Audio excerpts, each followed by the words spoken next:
I want to share with you how to sell stuff in F&I, but first I want to talk about the number one mistake most F&I managers make that hinder their ability to maximize their profitability. The number one mistake in my mind is they talk too much. And what do I mean by that? I mean they have what I call verbal vomit. Just shoots out of their mouth telling the customer all the reasons why they should buy a particular product. Now that sounds good on the surface, but when you think about it, we're selling something different in F&I. We're selling an intangible product. What that means is the customer can't see it. They can't feel it. There's no instant gratification. And what does that mean in selling? That means you have to take a different approach. You got to get the customer to realize the benefits on their own. And in order to do that, you should be asking questions rather than talking too much. That's the number one concern that I have, or the number one area where I coach and train, is to teach F&I managers to slow down and listen to the customer. Ask the right questions. For example, what's the customer's understanding of the factory warranty? Most F&I managers that I encounter tell the customer what the factory warranty is. Only at the end of their presentation, they have the customer say something like this: why should I buy something I already have? Can't I wait till later? Man, I'm spending $3,000, $2,500 for something I already have for the next 3 years, or 36,000 miles, or 5 years, or 50,000 miles, whatever the warranty is on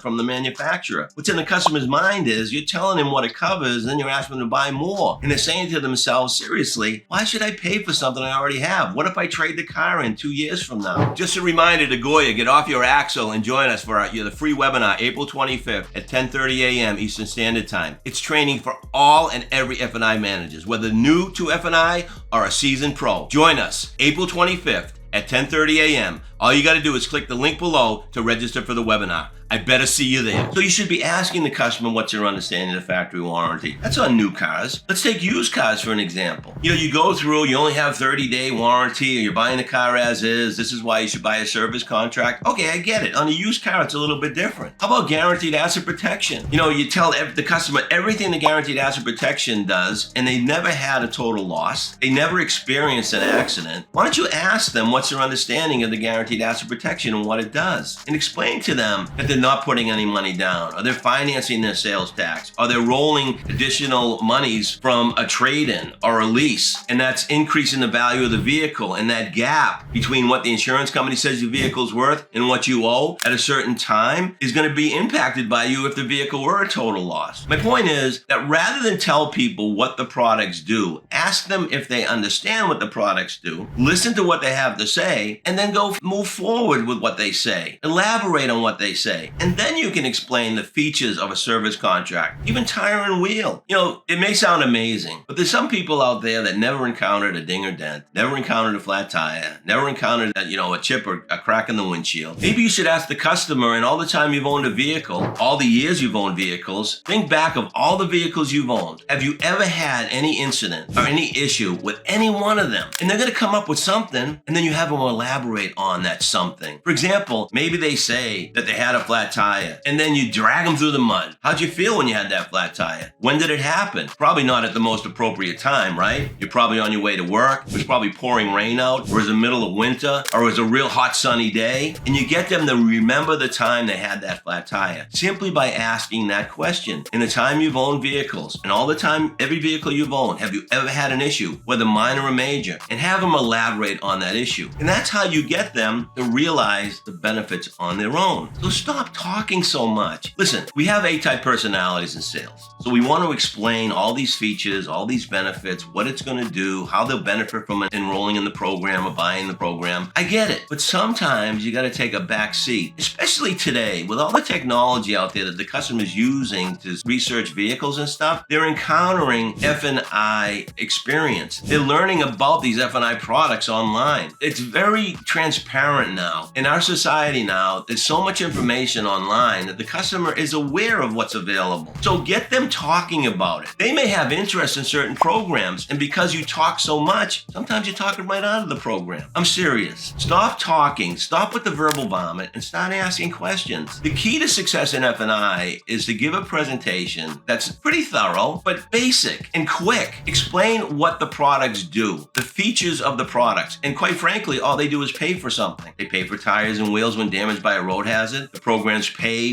for breakdowns when the vehicle breaks down. It will pay for a rental car. It will pay for towing. It will pay if you're away from home. We give you food and lodging for up to $100, $150 a day. Just tell them that it pays for this and it pays for that, rather than go through this whole dissertation of what the product does. So when you do a presentation, I've said it many, many times, quick and precise. All these products do is pay for something for a certain period of time or mileage. And that's all you got to tell them. I mean, think of the logic behind it pays for this and it pays for that versus this is all it does and these are all the things. You give the customer too much to think about. If you just basically tell them it pays for this and pays for that during your presentation, and then after your presentation, you simply look at them and say, Mr. and Mrs. Jones, do you have any questions about what I just shared with you? These are the options that are available to you. I'm here to answer any questions that you may have. No, I don't have any questions. Okay, great. Which option fits you? Or which option would you pick?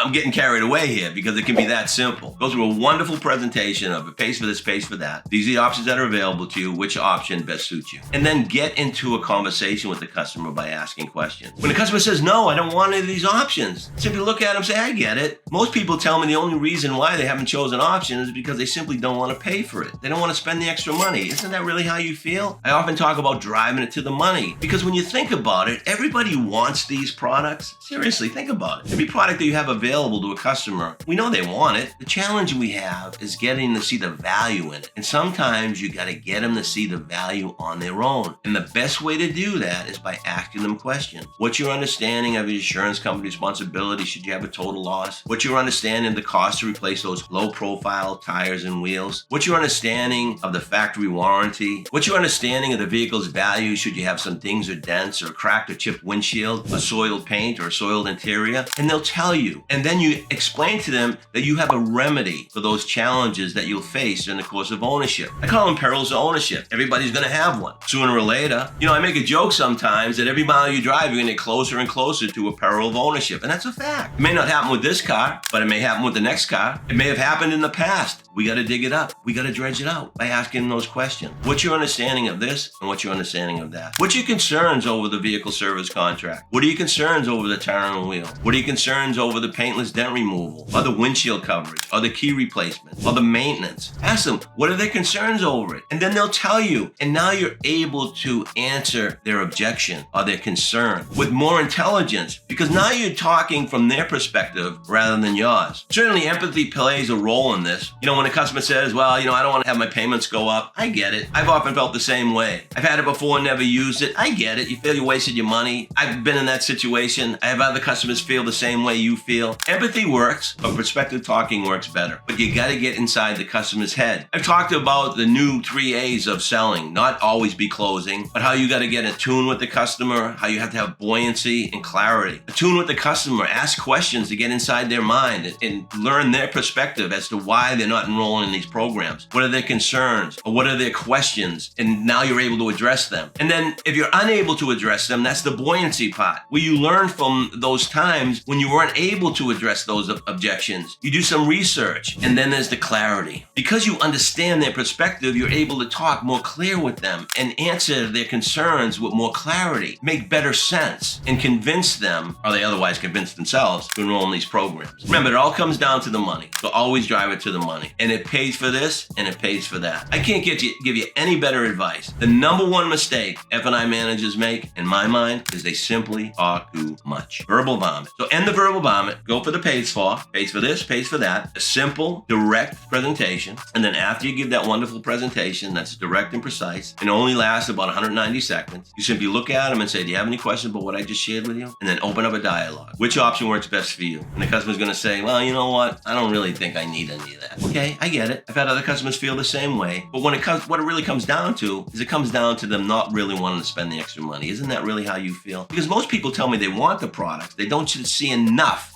value in the options. Let me ask you a question, Mr. and Mrs. Jones. Let's put money aside for a moment. Let's hypothetically say that money's not a concern of yours and you were able to select a product based on money not being a concern. Which products would you select? And what you've just done is you've revealed the most relevant programs or products to them because they will oftentimes select those products based on money not being an issue. Well, if money were an issue, I'd probably take the service contract and maybe the tire and wheel. Well, Mr. and Mrs. Jones, those are two great choices. services. You mind if I share something with you? And you just show them the payments with a service contract and tire and wheel. And then ask them which option works best for you. The other technique that you can use to enhance customers to enroll in those programs is to give them payment choices. They come in at 66 months, show them a 72-month payment. Hey, they come in at 84 months, show them a 72-month payment. Oftentimes, you'll convince them to go to the 72 months shortened term, and you just basically bump the customer $40. What's the worst case scenario? They go to 84 months with the products when you convince them to go to 72 months? These are the things you need to think about in F&I. These are the things that turn the no into a yes. Stop the verbal vomit, start asking the questions, and you watch what happens. So, if I were to give you the tip, the best tip I can give you is develop a presentation that simply states that these products pay for this and they pay for that. And then at the end of your presentation, you simply look at the customer and ask them, do you have any questions at all about what I just shared with you? And when they say they don't have any questions, or maybe they have a question, that's when you open up intelligent and logical verbiage by getting their perspective. What's your understanding of the factory warranty? What's your understanding of the high cost to replace those tires and wheels? What's your understanding of the impact that a ding or a dent or soiled interior or exterior have on your trade-in value? What's your understanding of your responsibility at lease end? There's a number of things you can ask the customer to open up a better dialogue and allow the customer to actually convince themselves to enroll in these programs. So that's what I got for you today. Until next time, go get them.